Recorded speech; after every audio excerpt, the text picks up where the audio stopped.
राष्ट्रपति को आप जानते हैं कि राष्ट्रपति तो वही कहेंगे जो आप लिखेंगे। उससे न एक लाइन इधर कह सकते हैं न एक लाइन उधर कह सकते हैं। वो अगर अपने मन की बात कहना चाहें तब भी नहीं कह सकते। अब किसान अपनी मन की बात कहना चाहता है इसलिए आया, क्योंकि वो अगर टेलीविजन और रेडियो पे उसकी बात आ नहीं सकती। किसानों के लिए कानून लाए, किसान कहते हैं कि हमारे लिए कानून ठीक नहीं। जब उनके लिए ठीक नहीं है, जिनके लिए लाए हो, तो आप क्यों जबरदस्ती उनके ऊपर लाद रहे हो कानून? सरकार ऐसी निर्दयी हो गई है, ऐसी बेरहम हो गई है कि उसके ऊपर कोई असर ही नहीं हो रहा है, कोई असर नहीं हो रहा है। आप ये बताइए कि अगर आप उनको 1.5 साल तक होल्ड करने के लिए, रोकने के लिए राजी हो जाते हैं, तो इसमें क्या दिक्कत है कि उन तीनों बिलों को विथड्रॉ करके इस सेशन में रिपील कीजिए उस एक्ट को और नए बिल ले आइए, उनको स्टैंडिंग कमेटी को भेज दीजिए और उसके बाद नए बिल पास कर दीजिए। अगर पहले भी आपने विपक्षी मांग मान ली होती कि स्टैंडिंग कमेटी को भेज दी जाए तो ये संकट नहीं आता। अब मैं देख रहा हूं कि हमारे गाजीपुर बॉर्डर पर और टीकरी हो चाहे सिंगू बॉर्डर हो, सब पर सड़क खोदकर कंक्रीट की दीवारें बना दी गई हैं। उससे पहले कांटे लगाए गए हैं। मतलब जो हमारी पार्लियामेंट की सुरक्षा नहीं है, उससे ज्यादा जबरदस्त सुरक्षा की गई। पाकिस्तान बॉर्डर पर भी ऐसा नहीं है। मैंने तो वो बॉर्डर भी देखी है, वहां भी इस तरह का नहीं है। तो ये क्या हमला करने आ रहे दिल्ली पर? और बार बार हमारे राष्ट्रपति के अभिभाषण में भी इस बात की चर्चा करवा दी आपने। राष्ट्रपति को आप जानते हैं कि राष्ट्रपति तो वही कहेंगे जो आप लिखेंगे। उससे न एक लाइन इधर कह सकते हैं न एक लाइन उधर कह सकते हैं। वो अगर अपने मन की बात कहना चाहें तब भी नहीं कह सकते। अब किसान अपनी मन की बात कहना चाहता है इसलिए आया, क्योंकि वो अगर टेलीविजन और रेडियो पे उसकी बात आ नहीं सकती। इसलिए बैठा इसलिए है कि वो अपनी मन की बात आपको सुनाने आया है। आप तो अपनी बात सुना देते हैं सबको, कोई दिक्कत नहीं। तो जब और प्रश्न उठता ये है कि आया क्यों है? मेरा ये सवाल है कि आप कहते हैं कि किसानों के लिए कानून लाए, किसानों के लिए कानून लाए, किसान कहते हैं कि हमारे लिए कानून ठीक नहीं। जब उनके लिए ठीक नहीं, जिनके लिए लाए हो, तो आप क्यों जबरदस्ती उनके ऊपर लाद रहे हो कानून? वो कह रहे हैं कि हमारे लिए नुकसानदायक है, आप कह रहे हैं हम आपके लिए लाए।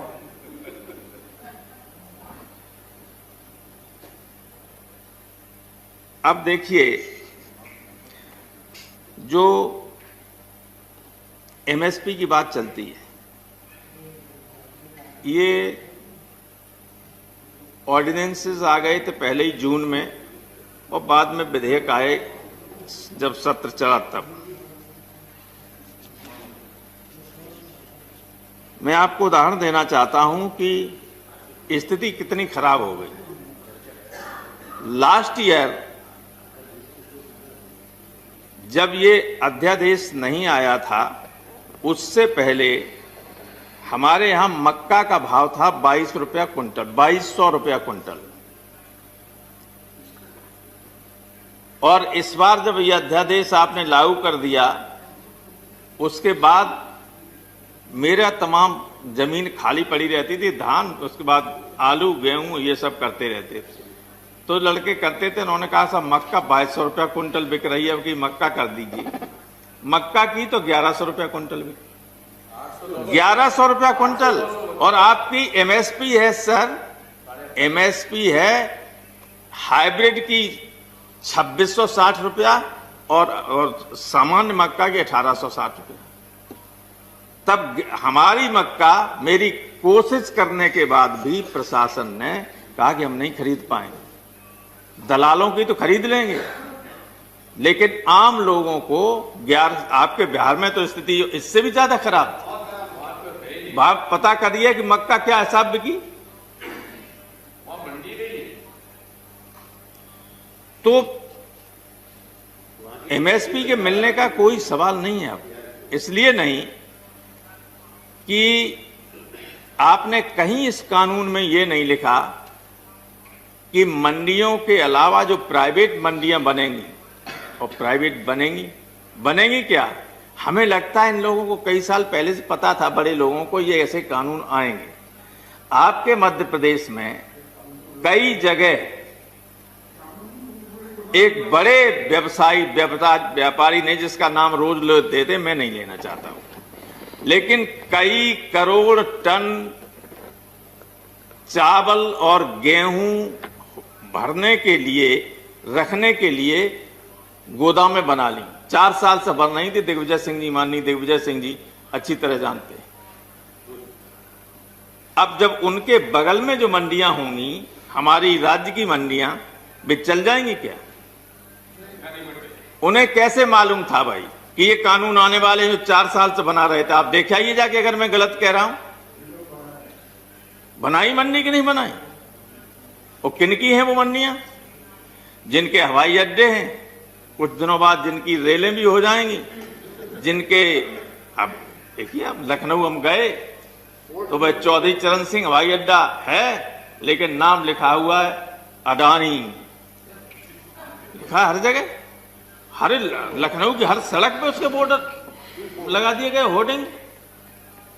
आप बाहर जाइए, अगर 10 मिनट गाड़ी खड़ी करेंगे तो इतना रुपया, और 10 मिनट से ज्यादा हो गया तो इतना रुपया। आपको अगर कोई छोड़ने आया, आप वीआईपी हैं, उनके साथ, आपके साथ गाड़ियां चली आई, थोड़ा सा हवाई जहाज लेट है और आपसे नमस्ते करने के लिए, खड़े बात करने के लिए रह गए, तब तक पता चला गाड़ी का पैसा बढ़ गया। बहुत बुरा हाल है। तो वही स्थिति इसमें है कि किसान क्यों परेशान है? किसान जानता है बहुत अच्छी तरीके से, सबसे बेहतर मंडियां काम करती हैं पंजाब और हरियाणा, और वो जानता है कि जब ये मंडियां बेकार हो जाएंगी तो मनमाने तरीके से व्यापार, ये जो बड़े उद्योगपति हैं जिनकी मंडियां बनेंगी निजी, वे किसानों को कहेंगे कि हम इस भाव पे लेंगे, लेना हो तो दो, न देना हो तो रखो अपने घर। और गरीब होता है आदमी, किसान को जब फसल होती है तब वो उस पैसे से अपने बच्चों के लिए कपड़े लेता है, लड़के लड़कियों की शादी हो तो उसका इंतजाम करता है, पढ़ाई के लिए पैसा की व्यवस्था करता है, तो मजबूरी में उसे फिर सस्ते में बेचना पड़ता है। और ये भय है, और भय वास्तविक है। दूसरे ये कि जो एक इसमें दूसरा बिल है कॉन्ट्रैक्ट फार्मिंग का। कॉन्ट्रैक्ट फार्मिंग में इतनी बड़ी धोखाधड़ी हम लोगों को पहले ही संदेह था। अब आप देखिए, छत्तीसगढ़ के लोग हैं यहाँ, ये हमारे पास सामने रखा हुआ है पेपर कटिंग। छत्तीसगढ़ के 7 जिलों के किसानों के साथ कॉन्ट्रैक्ट फार्मिंग में धोखाधड़ी, एसपी से शिकायत, तो हजारों करोड़ रुपए के हो गया है धोखाधड़ी। पैसा ही नहीं दिया, ले लिया, पैसा नहीं दिया, और कुछ जगह कहा कि हम ये बीज दे रहे हैं आपको, पैदा कीजिए, 2600 रुपया लेंगे, खरीदेंगे, और पैदावार इतनी ज्यादा होगी, पैदावार आधी भी नहीं हुई, और अब कह रहे हैं कि 800 रुपया खरीदेंगे, और नहीं खरीदेंगे। आप क्या कैसे कर लेंगे? आपने कहीं इस बिल में ये व्यवस्था नहीं की कि चाहे राज्य की मंडी में खरीदा जाए, चाहे कोई इंडिविजुअल खरीदे, चाहे कोई और प्राइवेट मंडी वाला खरीदे, इस एमएसपी से कम लागत पर, कम कीमत पर कोई नहीं खरीदेगा। ये गारंटी अगर एक लाइन लिख दे जाते तब भी लोगों को भरोसा रहता कि इसमें हमारी एमएसपी बची रहेगी। अब केवल ऐसे ही कहते रहोगे कि एमएसपी नहीं जाएगी, कहां आपने गारंटी की? भाई जो बड़े बड़े व्यवसाय खरीदेंगे लोग, और कॉन्ट्रैक्ट फार्मिंग का एक मालूम क्या और डर है? एक डर यह है कि वो छोटे छोटे, जैसे 3 एकड़ से कम किसान हिंदुस्तान में लगभग 85% है। वो कॉन्ट्रैक्ट लेंगे तो पता चला कि 500 एकड़ ले रहे हैं, पूरे 2-4 गांव की जमीन ले ली कॉन्ट्रैक्ट। अभी तो हम लोग देते हैं कि मान लो बटाई कोई ले लेता तो 1 फसल के लिए दे देते हैं, 2 फसल के लिए 2 साल के लिए, उससे ज्यादा नहीं देते कि कहीं कब्जा न कर ले। ये लेंगे 25-25 साल के लिए। तो जो लोगों को भय है कि हम बेघर हो जाएंगे, बेजमीनी हो जाएंगे, तो क्या गलत डर है उनके मन में? ये सही है। तो ये जो लोगों को के मन में भय है, इसलिए उसको दूर करने के लिए इन बिल को वापस लेने के अलावा कोई रास्ता नहीं। तीसरी बात यह है कि आपने जो एक व्यवस्था और कर दी है, भाई आखिर कुछ एक्शन ऐसे होते हैं जिससे लोगों के मन में संदेह जो पैदा होता है वो कन्फर्म होता चला जाता है। आपने व्यवस्था ये कर दी कि ये जिनसे जो मेन है, जैसे चावल है, धान है, गेहूं है, आलू है और कुछ तिलहन है, दलहन है, ये एसेंशियल कमोडिटी के अंतर्गत नहीं आएंगे। तो ये खुली होर्डिंग की छूट किसके लिए दी गई? भाई गुलाम नबी आजाद तो कहीं भर नहीं देंगे जमीन खरीद के। कौन खरीदेगा? कौन होर्डिंग करेगा? ये बड़ी बड़ी मंडियां बन रही हैं, वो किस लिए बन रही हैं? जो बड़े बड़े गोदामें, बड़े पैमाने पर गोदामें बनाई जा रही हैं, वो किस लिए बनाई जा रही हैं? इसी होर्डिंग के लिए कि इसको होर्डिंग कर लें और उसके बाद जब किसान के पास और व्यक्ति के पास न हो तब जितना चाहे उस रेट पर उसको बेचें। क्या नियंत्रण है आपका? सिर्फ उसमें ये लिखा कि युद्ध की स्थिति में या कोई और महामारी हो उस स्थिति में आप उनको ले सकते हैं, अन्यथा उन्हें छू नहीं सकते।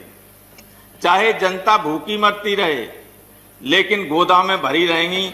जब अकाल पड़ा था एक बार बंगाल में, तो लाखों टन नीचे गोदामों में भरा था और हजारों आदमी ऊपर मर गया था। ये कहीं पढ़ा था मैंने। मरे थे लोग। तो इसलिए ये जो संदेह लोगों के मन में है ये अनावश्यक नहीं है। और आपने आरोप लगा दिया कि विपक्ष ने किसानों को गुमराह कर दिया है। हर चीज में राजनीति करने की आवश्यकता नहीं है। जो सूरज के रोशनी की तरह साफ चीज हो उसके लिए भी ये कहो कि ये तो भाई ऐसा नहीं ऐसा है, तो कौन मान लेगा उसको? आपने कहा कि किसानों ने गुमराह कर दिया। और एक चीज नहीं, हर चीज में